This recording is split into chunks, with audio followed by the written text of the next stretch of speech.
Hello again, Quarantographers. Hope you're having a lovely early spring. We have a wonderful sunny day out there. And here I'm going to introduce a conversation I had with a lovely photo editor slash photographer, Marcy Ayres. Marcy was my photo editor at Culture Trip, a wonderful travel website and magazine that I've shot for several times. And we talked about, the industry and how it's been changed by this whole experience. But also we got into some really nice specific details about things like pitching stories and your work to editors that you may not already work with, and doing a bit of that self-marketing that is kind of tricky to figure out. A lot of this is stuff I wish I had learned earlier, and I even learned a few things from it myself. So stick around, have a listen, and I hope you learned something. So, how you been holding up? Things have been interesting. I'm pretty good, I guess. I don't know, every day is different. How has this pandemic affected you personally, I guess is the question. There isn't that much going on because there's so many budget cuts across the board from all industries. I was the senior photo editor for Culture Trip, which is a travel and lifestyle website. And then we also have a print publication, which is behind me. Which is really beautiful. I encourage you to check it out. I was lucky enough to be in a few issues of that and also on their website. They ran one of my favorite stories I ever did, which was Las Fallas. In the beginning of this year, I was very in my head, I was like, what am I going to shoot this year that's as cool as Las Fallas? And now I know for certain it's nothing. Nothing. No, that's not true. The year isn't over. She hired me to do one of the three jobs I've gotten locked down, which was to cook ají de gallina, and it turned out really well. I ended up making it again a couple weeks later. That's awesome. I'm gonna have to tell the written editor that you made it again. She'll love that. Working for a travel website, it's like, what do you do? Because no one can travel, and the last thing you want to do is encourage people to travel during a pandemic. Like that's just bad for everybody. And so it was really fun coming up with those stories. To think of cooking things from home, we had these articles already in our archive, and I was like, what if we have photographers just make it at home? Because if we want people to actually cook the dish, if a photographer can do it, you can. There are people who like food, so I thought that they would be good at this, but they are not chefs. So you got laid off, unfortunately, with everyone else, I guess we'll put it that way. And been looking for jobs, not with too much intensity because... I mean, for a few reasons. One, not that many places are hiring right now. That's just across the board, all industries. And the other thing is that I found it's really hard to work during a pandemic. I was lucky in my job that our company was always a little remote. So remote working came really easy to me once we had the stay-at-home act. We were working on news, so I was able to pay attention and give myself that time. But we still try to keep work-related things on the weekdays and keep the weekends as work-free. During this time, I've been using it to really try and find new photographers, new photography, and get ideas, help other photographers think of ideas that they can be shooting and pitching. I have a global network of photographers, and I know one photographer I was talking to in Canada was telling me that she sees all these photographers in the US really documenting what's going on, going to hospitals, these mobile morgues and kind of the atrocity that has happened here. And she was saying that in Canada, photographers don't really have that access. She was like, well, what do I do? I see a lot of people doing these from my window on my walk. And she was like, what else can I do that's also not news? And I'm definitely seeing a lot of very fascinating takes on my houseplant.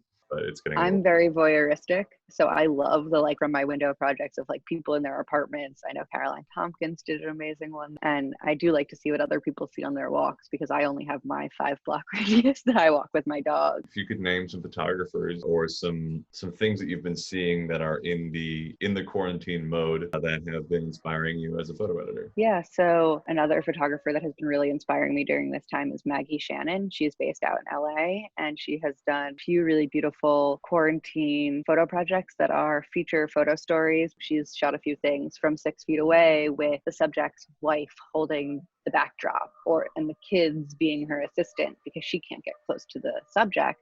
That's really cool. I follow a photographer named Noah Kalina. Do you know him? Mm-hmm. Yeah, his work is great too. He's a New York photographer, but he has this very kind of rustic upstate vibe. So Noah Kalina has this really great project. There are webcams all throughout the world pointed at various places and things. And he's kind of put together a bunch of images from these webcams of usually very crowded places looking empty. So it's this really interesting portfolio of, I guess you could kind of call it found photography. What of the before times, what kind of photo trends have been inspiring you? And have there been people whose work has been especially interesting or? or Yeah, I aesthetic think that you are super into right now?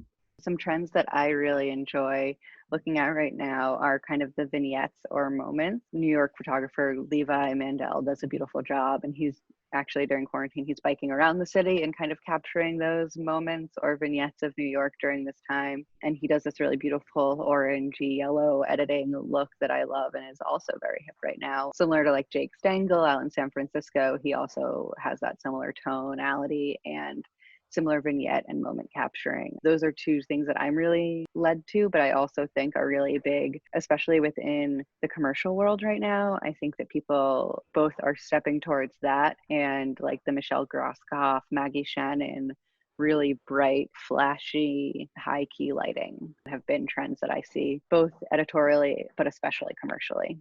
Are there any trends that you're kind of getting sick of right now that you think like it's become almost a joke? I don't want to offend anyone.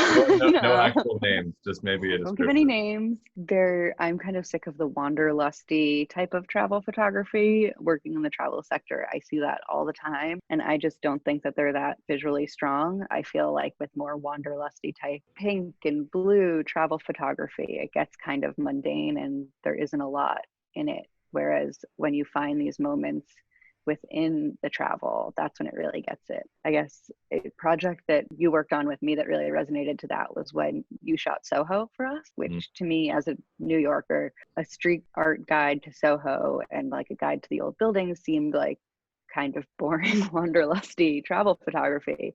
And I think that before Culture Trip had a photo team, really in place in the States, that's what the brand identity was wanderlusty travel photography. And as they hired more photo editors, we kind of showcased that this vignette and moment capturing is a better way to tell the story. And in some images, especially in the US versus abroad, the bright and flashy can take the mundane and make it interesting. And yeah, I think what you did for us in Soho was you showed us these vignettes of a city that everyone in the New York office was so used to seeing. Our office was in Soho, is in Soho.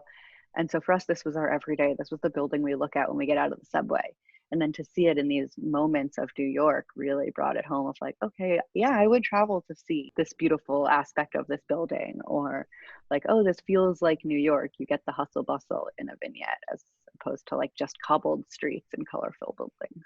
It's interesting to see the difference that you could get when you hire a local for a travel assignment versus when you hire someone from out of town. I feel like in many ways, if you hired me, you're just not going to get that because I am not wowed and I have to look for fresh detail. You can't just like walk out and take the picture, which some places in the world you can. Any up and coming photographers that you've been eyeing that you really like? I feel like it's hard for me to say now who's up and coming, which is such a weird phrase. I just feel like with Instagram, like so many people seem like they might be up and coming, but they've had a business for years. Some new photographers that I've been eyeing out their work is Carmen Deshpande. She's based in Spain, is from New York. Beautiful photographer. She was recently also on the Lit List, which if That's cool. You viewers don't know the Lit List, it is a list put together by non-white and queer photographers who are also looking to amplify non-white and queer photographers in the photography world, and they take submissions every year from anyone. But then I also really like Houston Cofield, and he's out in the Midwest. He shot something for us recently, or that we licensed from him, on national parks during COVID, and he just does really beautiful, not wanderlusty photos of national parks and the Midwest, which is historically photographed in very wanderlusty ways. I mean, how would you define the wanderlust aesthetic? It's like a faded film, usually a cloudy day. Not a lot of action, kind of pulled back, not a lot of portraiture, but you get the hint of a person. Yeah, it's usually one person in the background going like, yeah. But it's not a portrait, or it's like someone in the foreground and you kind of are looking over their shoulder, or, it's, whereas I love the capturing of real moments, even if they're contrived. I like when things look like they could be a real moment, or a real moment that looks like it could have been contrived that a photographer just happened upon. When we set up this meeting, you wanted to talk about pitching a little bit. So I would love to talk to you about kind of what that means, what that used to mean, what you think that'll mean in the future, and just general tips that people can start thinking about to prepare prepare for the reopening of pitching? I mean, I think that pitching shouldn't necessarily stop now. So pitching, what that means for viewers who know photography and photo editing and that whole world, and viewers who don't, is when a photographer emails a photo editor with an idea for a story, either they've already shot or that they would like to shoot. So I get a lot of pitch emails. Sometimes I'll put out specific call for pitches if I know I'm looking for something, but I'm not quite totally sure what I'm looking for. An example was like right before all of this, or as it was all really happening, I put out an open call for pitches in certain locations about pretty much anything, because I was looking for things in locations that were already shot and from people's archive. And I think right now is a really good time for people to go through both their personal and professional archive and see what they have, see what they can rework, see what they can re-edit and put into a story for a publication to buy, to publish. Because just because people aren't going out and able to photograph things doesn't mean we're not looking for content. I mean, we're looking for more content than ever, really, because we have more people on the internet all day looking for new stories to read, new pictures to look at. So I don't think pitching should stop. I think that you have to be a little bit careful about what you're pitching and how you're pitching it. But ultimately, I think even travel stories are important right now because people want to see the world. Could you go deeper into what you mean by be careful about what you're pitching and how you pitch it? I think that, we can't tell people to travel right now. We don't know when people will be able to fly places again. And then around health and death and all of those things, you want to make sure that you're doing it in a sensitive way. But that doesn't mean that these things don't need to be covered. You just have to be careful about what happens with the story and how it kind of lives. But part of that is my job. Like when I get a pitch, sometimes I will ask photographers, like, do you have a very specific idea with this story, depending on what images they send me? As a travel publication, I sometimes would get just PDFs of beautiful pictures of a location, just gorgeous, but there was no real story with it necessarily. It was from a trip, or a photographer lives there and just wanted to get these images in front of me. But even if there isn't a story that the photographer is sending me with it, many times I can kind of create a story out of the images. So then it becomes a conversation with the photographer of like, can you give me more specifics about this location? Those things are like as helpful as possible if you can include them in a pitch. And then we see what we can do with it. Before I left, I was working on a story about different markets in Bogota that a photographer had sent me. They live in the US now. They're from Bogota, and they just wanted to show the difference between all these different types of markets and how it also has to do with class and how more high-end markets have different things happening in them. But obviously that's also something you want to tread lightly on, as we were not a news publication at all. And so I had the photographer talk to the writer specifically and let her know that it might not be as heavily on class as these are the markets you can go to, these are the things you'll see, and these are why they're kind of different from each other, and let the reader infer what's going on in the story. But as an editor, you never want to do something with someone's images that they're not intending, or say something for the photographer that they don't stand behind. Right. So if you're a photographer and you have this really great story on class, it matters who you were pitching to. And if you really want this classic,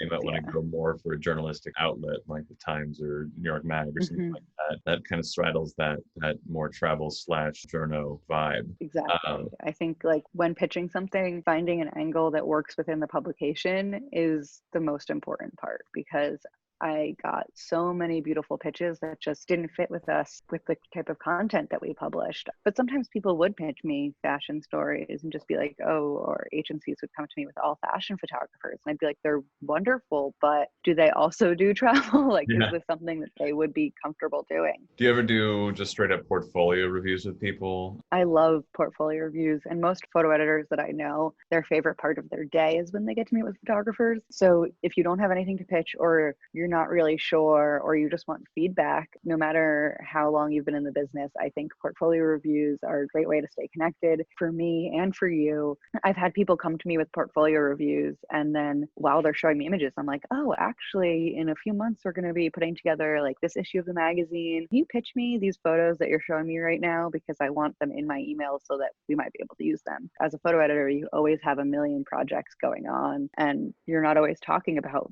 the ones 3 months down the line. But if I can find an image or a story that I can use in 3 months, I'd love to find it now and lighten my workload. So I think especially if you're a little bit nervous about pitching, a good way to start and to build a relationship is to just email a photo editor and ask if you can come in for coffee, ask if you can show your portfolio. I know that everyone that I know and have talked to about this is very honest about, what your week will allow, and it might not be for a week or two until someone can fit that in. But I think that that's really important. Photos and images look different printed or in hand, whether it's on an iPad or prints, than they do far away on a computer screen. I also think, and this goes with both pitching and portfolio reviews, that it's really important to see how a photographer sequences their images and puts it together into a smaller piece. Like, I will look at so many people's websites and then someone will come in with their book and it'll be different than their website, which I think is a good thing to do. I think it's good to have a little bit of a difference between your website and your book. Your website should be more vast and your book should be a little bit more condensed,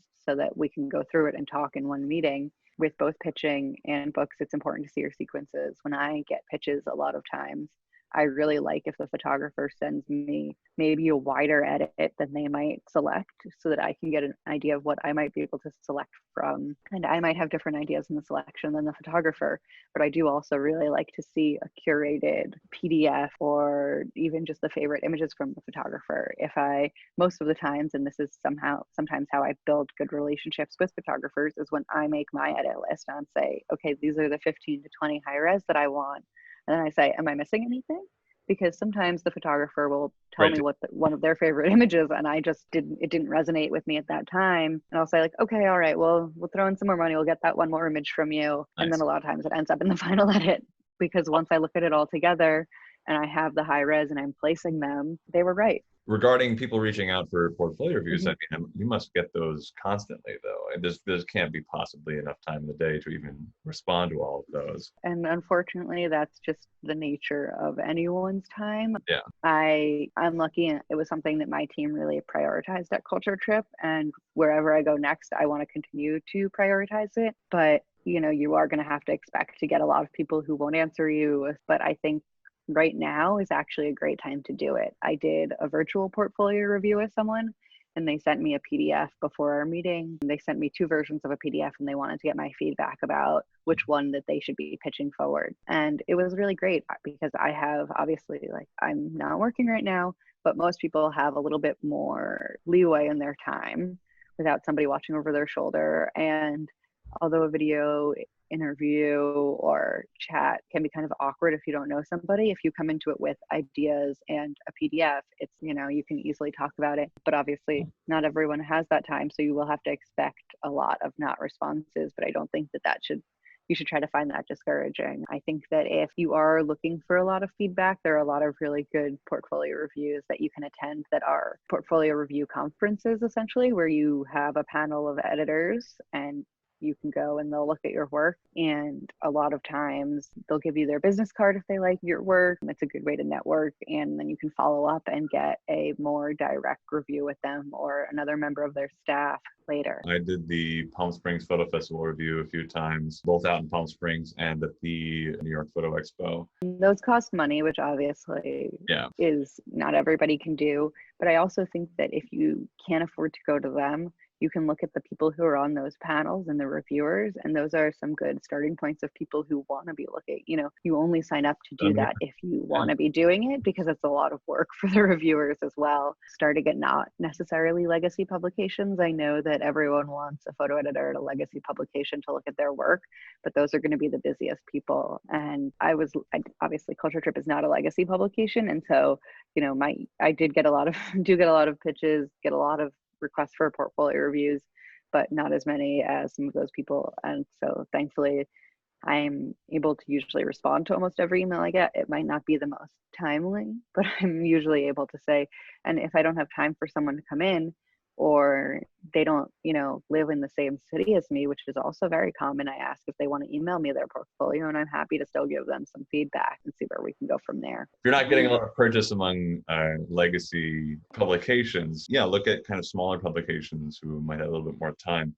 And looking at these lists of portfolio reviewers is probably a great place to start. I previous boss, Kelly Clark, she would do portfolio reviews and she didn't always have time to do them in our office, but a lot of times she would connect me to the photographer because she didn't have the time, but it was important to her, so it became important to our team. And she would do 2 like review conferences a year and would get a ton of photographers. Another thing to do, I love getting things in the mail at my office. I would cover the wall in postcards that I got that I found inspiring for other writers to look at, and keep a stack of little pamphlets and books that photographers would send me. I had a few calendars, and people would be like, why do you need more than one calendar at your desk? And it's just because it's nice to look at a new image every month from 2 different people. Those are things that I know, once again, cost money, but I do think leave a good impression. And it's nice, once again, to have that physical thing that you can hold to look This at has an been image. a good one for me too. I've found that personally, print campaigns, or sending out something that you think is a nice print that you yourself would like to have, is probably one of the most effective ways to get the attention of somebody whose attention you want. I've had some of the most success by sending out printed promos over email campaigns, just because there's so many things that can go wrong with the email. Like they just,